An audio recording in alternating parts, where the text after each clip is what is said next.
Assalamu alaikum warahmatullah. A yanzu dai a takaice mai jan kai ya shiga yaƙi sannan ya rasa mafita. Yana ƙoƙarin neman mafita daga yaƙin da ya shiga na ƙasa Iran kawo yanzu ya rasa yadda zai yi.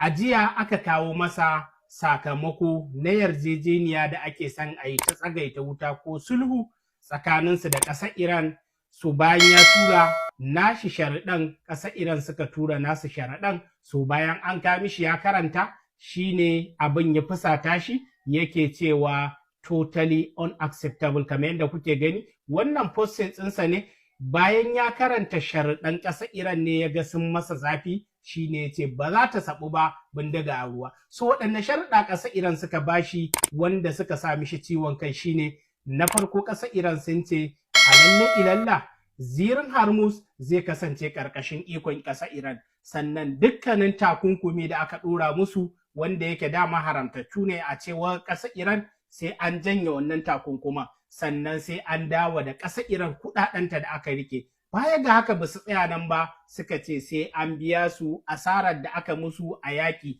gaba ɗaya sai an biya sai sun biya diya 'yan ƙasarsu wanda wannan yaƙin ya sanadinsu sannan dukkanin gine-gine da aka rusa sai an gyara dukkanin kadarorin gwamnati sai ƙasa Amurka da Isra'ila sun biya. Ba su tsaya nan ba fa za ku ji inda wannan yarjejeniya ko sharɗan ƙasar Iran suka abin nan suka ƙare a bidiyo na gaba.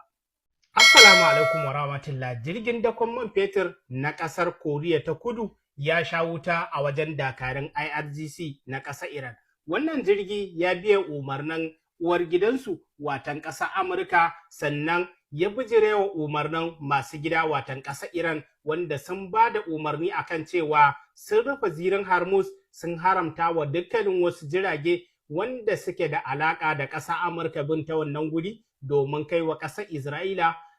watan kayan masarufi da kayan yaƙi sannan kuma da ɗauko man fetur na ƙasashe waɗanda suke abokanan gaban ƙasar Iran ne ko kuma sun taimaki abokanan gaban ƙasar Iran su wuce ta wannan guri su wannan jirgin ƙasar Koriya ta Kudu ya yi kunnen uwar shegu da waɗannan dokoki da ƙasar Iran ta gindaya to amma kawo yanzu ya ɗanɗana kuɗarsa har ma ƙasar South Korea watan sun fito sun ce sun yi Allah wade sannan kuma za su ɗau mataki. Ku sani matakin fa ba fa mataki ba ne na soja mataki ne kila a ce na wani ɓangaren amma ba su da ƙarfin da za su yaƙi ƙasar Iran domin ƙasar Amurka ma da Isra'ila iyayen gidansu sun gaza ballantana su 'yan kuya-kuya ko 'yan kuci-kubamu.